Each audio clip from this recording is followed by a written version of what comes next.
जामुन का इनाम थे बेरी प्राइज। जंगल में एक बड़ा बरगद का पेड़ था। उस पर कानन कौवा और चीकू गिलहरी रहते थे।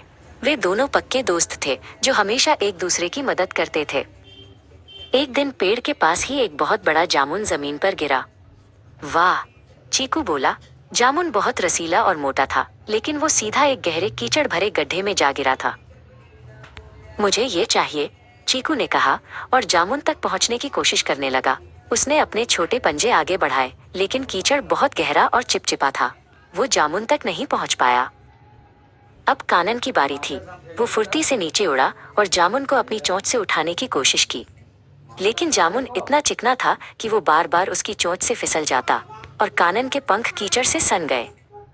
दोनों थक हार कर गड्ढे के किनारे बैठ गए। ये बहुत मुश्किल है, कानन ने कहा। चीकू जमीन को देख रहा था। अचानक उसकी आंखें चमक उठीं। मेरे पास एक योजना है। चीकू तुरंत पास की झाड़ी में गया और कुछ ढूंढने लगा। वो जल्दी ही एक लंबी, मजबूत और थोड़ी मुड़ी हुई छाल, लकड़ी के टुकड़े के साथ वापस आया। ये एक छोटे से नाव जैसा दिख रहा था। उसने वो छाल गड्ढे के किनारे रखी। कानन, तुम अपनी चोंच से इसे धीरे धीरे जामुन की ओर धकेलो। मैं किनारे से तुम्हें रास्ता दिखाऊंगा, चीकू ने समझाया। कानन ने अपनी मजबूत चोंच से छाल को हल्के से धक्का दिया। छाल कीचड़ पर तैरती हुई जामुन तक पहुंची।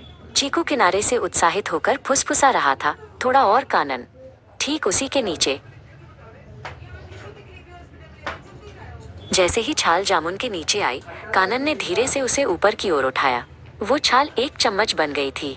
रसीला जामुन बिना कीचड़ में दोबारा गिरे बाहर आ गया। चीकू और कानन ने मिलकर मीठे ठंडे जामुन का मजा लिया। उन्होंने जाना कि अगर हम